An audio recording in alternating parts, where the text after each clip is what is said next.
आज के क्लास में हम लोग डिस्कस करने वाले हैं relative lowering in vapour pressure, जिसको हम लोग हिंदी में वाष्प दाब में आपेक्षिक अवनमन बोलते हैं। Relative lowering in vapour pressure जो है एक टाइप का कोलगेटिव प्रॉपर्टीज है, एक प्रकार के अनुसंख्य गुण है। Relative lowering in vapour pressure का हम लोग गणितीय व्यंजक कैसे प्राप्त करते हैं, यानी फार्मूला कैसे ड्राइव करते हैं, वो देखेंगे इस क्लास में, इस लेक्चर में। मान के चलेंगे कि मेरे पास एक नॉन वोलेटाइल सॉल्यूट है, नॉन वोलेटाइल सॉल्यूट है। नॉन वोलेटाइल सॉल्यूट का मतलब जिसको हीट करेंगे तो वेपोराइज्ड नहीं होगा, यानी इसका प्योर स्टेट का, यानी प्योर फॉर्म में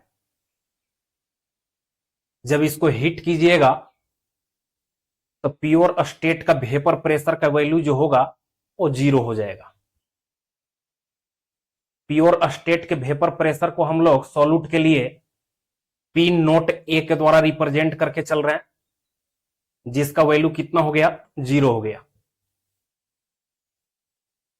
ये मेरे पास वोलेटाइल सोलवेंट है, इसको हीट कीजिएगा तो वेपराइज्ड होगा, चाहे प्योर फॉर्म हो या सॉल्यूशन का बात हो, ये दोनों जगह जो है वेपराइज्ड होगा ही। तो मान के चल रहे हैं कि सोलवेंट का प्योर स्टेट का वेपर प्रेशर जो है वो पी नोट बी है। अब दोनों को हम क्या किए कि मिक्स कर दिए, यानी सॉल्यूट को सोलवेंट में डाले तो एक सॉल्यूशन बन गया। सॉल्यूशन में किसी एक कंपोनेंट के वेपर प्रेशर को हम लोग पार्शियल वेपर प्रेशर बोलते हैं, और पार्शियल वेपर प्रेशर को हम लोग डिनोट करके चल रहे हैं पी के द्वारा। कंपोनेंट ए का बात करेंगे तो पीए हो जाएगा, और कंपोनेंट बी का बात करेंगे तो पीबी हो जाएगा। यानी सॉल्यूशन के सरफेस पर सॉल्यूशन में प्रेजेंट एक कंपोनेंट के द्वारा कितना वेपर प्रेशर अप्लाई किया जा रहा है उसको बोलते हैं पार्शियल वेपर प्रेशर। तो partial vapour pressure component A का पीए मान लिए और कंपोनेंट बी का पीबी मान लिए। सॉल्यूशन के सरफेस पर जितना वेपर प्रेशर अप्लाइड किया जा रहा है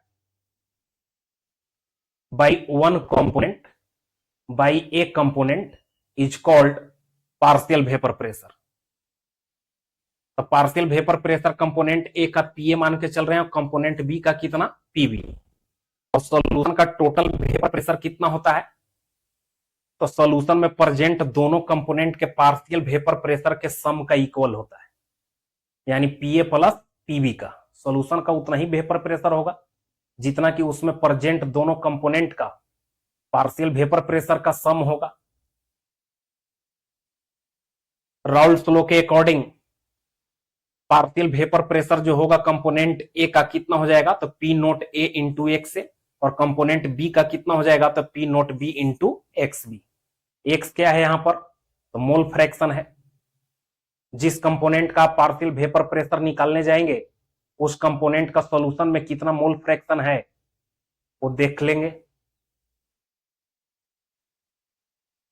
अभी बोले थे कि प्योर स्टेट का, यानी प्योर फॉर्म में जब नॉन वोलेटाइल सॉल्यूट है तो प्योर फॉर्म का पार्शियल जो वेपर प्रेशर है वो 0 है।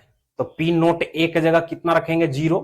ये पूरा टर्म कितना हो जाएगा, तो 0 हो जाएगा, यानी 0 कितना हो जाएगा, तो पी नोट इंटू क्या हो जाएगा, एक्स बी। सोल्व करेंगे इसको तो total vapour pressure of solution का फॉर्मूला क्या निकल करके आएगा, तो P naught B into X B. और P naught B into X B होता क्या है, तो सोलवेंट का यानी कंपोनेंट बी का पार्शियल वेपर प्रेशर, यानी सॉलिड और लिक्विड, यानी नॉन वोलेटाइल सॉल्यूट और वोलेटाइल सोलवेंट से बना हुआ जो सॉल्यूशन है उसका टोटल वेपर प्रेशर जो है वो कितने के इक्वल होता है? तो सोलवेंट के पार्शियल वेपर प्रेशर के इक्वल होता है। यानी इसका मतलब हो गया कि सॉलिड लिक्विड से बना हुआ जो सॉल्यूशन है उसका टोटल वेपर प्रेशर किस पर डिपेंड करेगा? तो सोलवेंट के पार्शियल वेपर प्रेशर पर डिपेंड करेगा। ये ऑब्जेक्टिव क्वेश्चन है कि सॉलिड लिक्विड सॉल्यूशन का टोटल वेपर प्रेशर जो है वो किस पर डिपेंड करता है? तो बोलेंगे कि partial vapour pressure of solvent. Partial vapour pressure of solvent के इक्वल ही है टोटल वेपर प्रेशर ऑफ क्या? सॉल्यूशन। कैसा सॉल्यूशन? तो सॉलिड लिक्विड सॉल्यूशन। या बोल सकते हैं कि नॉन वोलेटाइल सॉल्यूट होना चाहिए और वोलेटाइल क्या होना चाहिए? सोलवेंट होना चाहिए। ऐसे कंपोनेंट के द्वारा बना हुआ सॉल्यूशन का टोटल वेपर प्रेशर हमेशा जो वोलेटाइल कंपोनेंट है यानी जो सोलवेंट है उसके पार्शियल वेपर प्रेशर का क्या हो जाता है?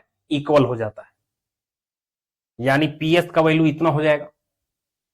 आपको मालूम है कि एक्स बी की जगह हम क्या रख सकते हैं? तो 1 माइनस एक्स से सोल्व करेंगे तो PS equal to P naught B minus क्या आ जाएगा? तो पी नोट बी इंटू क्या आ जाएगा? एक्स से।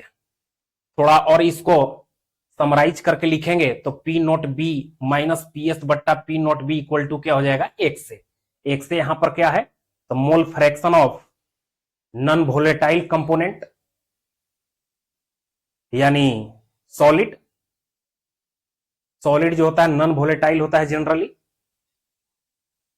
यानी इसका मतलब हो गया कि इसको जब समराइज किए तो फॉर्मूला बन कर गया P naught B minus P S बट्टा P naught B equal to क्या हो गया? एक्स से। एक्स से यहां पर क्या है? मोल फ्रैक्शन ऑफ कंपोनेंट ए यानी नॉन वोलेटाइल कंपोनेंट जो है उसके मोल फ्रैक्शन के इक्वल हो गया। क्या इक्वल हो गया? तो ए वाला जो टर्म है P naught B minus P S by P naught B इसको बोलते हैं relative lowering in vapour pressure. यानी relative lowering in vapour pressure का वैल्यू किस पर डिपेंड करता है? तो नॉन वोलेटाइल कंपोनेंट के मोल फ्रैक्शन पर। जितना ज्यादा आप सोलवेंट में नॉन वोलेटाइल सोलूट को मिक्स कीजिएगा उतना ही सोलवेंट का वेपर प्रेशर क्या होगा? डिक्रीज होगा। जितना ज्यादा नॉन वोलेटाइल सोलूट को मिक्स कीजिएगा, क्योंकि जिस सरफेस से सोलवेंट के मोलिक्यूल इस्केप कर रहा है यानी वेपोराइज्ड हो रहा है उस सरफेस को ऑक्युपाइड कर लेगा कौन? तो नॉन वोलेटाइल जो है सोलूट उसके मोलिक्यूल यानी उसके पार्टिकल। तो वेपर प्रेशर क्या हो जाएगा? डिक्रीज हो जाएगा। तो relative lowering in vapour pressure का वैल्यू किस पर डिपेंड करता है? तो मोल फ्रैक्शन ऑफ सोलूट को। जितना ज्यादा आप सोलवेंट में नॉन वोलेटाइल सोलूट को मिक्स कीजिएगा उतना ही ज्यादा सोलवेंट का वेपर प्रेशर कंटिन्यूअसली जो होगा वो डिक्रीज करेगा। हम लोग यहां पर बात कर रहे हैं इस फार्मूला को अगर चेंज कीजिएगा मोल फ्रैक्शन के टर्म में यानी मोल के टर्म में तो एक्सए की जगह लिखा जा सकता है एन बाई क्या? N plus N B. Mole fraction जिस कंपोनेंट का लिखना रहता है उसका मोल ऊपर कर देते हैं और सॉल्यूशन के टोटल मोल से क्या कर देते हैं? डिवाइड। सॉल्यूशन का टोटल मोल का मतलब क्या? दो कंपोनेंट है, दोनों कंपोनेंट के मोल का जो सम होगा उसी को बोलते हैं हम लोग टोटल मोल ऑफ सॉल्यूशन यानी एन प्लस क्या? N B. हम लोग यहां पर बात कर रहे हैं डाइल्यूट सॉल्यूशन का। कोलिगेटिव प्रॉपर्टीज का स्टडी डाइल्यूट सॉल्यूशन के लिए किया जाता है जिसमें सोलूट का क्वांटिटी बहुत कम हो यानी सोलूट का मोल क्या हो? बहुत ही कम हो। कहां? सॉल्यूशन में। ऐसे सॉल्यूशन को बोलते हैं डाइल्यूट सॉल्यूशन। तो सॉल्यूशन से सोलूट के क्वांटिटी को हम लोग यानी सोलूट के मोल को निगलेक्ट कर सकते हैं। जब निगलेक्ट कीजिएगा तो फॉर्मूला चेंज हो जाएगा। ठीक है, क्या हो जाएगा? तो P naught B minus P S by P naught B equal to N A by क्या हो जाएगा? N B. यानी relative lowering in vapour pressure जो है वो डायरेक्टली प्रोपोर्शनल हो गया किसका? Number of moles of solute का। यानी सोलूट के मोल को जितना ही नॉन वोलेटाइल सोलूट के जितना ही मोल को आप मिक्स कीजिएगा सोलवेंट में उतना ही ज्यादा सोलवेंट का वेपर प्रेशर जो होगा वो डिक्रीज करेगा क्योंकि कम वेपोराइज्ड होगा। यानी इसका मतलब हो गया कि relative lowering in vapour pressure का वैल्यू किस पर डिपेंड करता है? तो सोलूट के मोल पर यानी सोलूट के क्वांटिटी पर।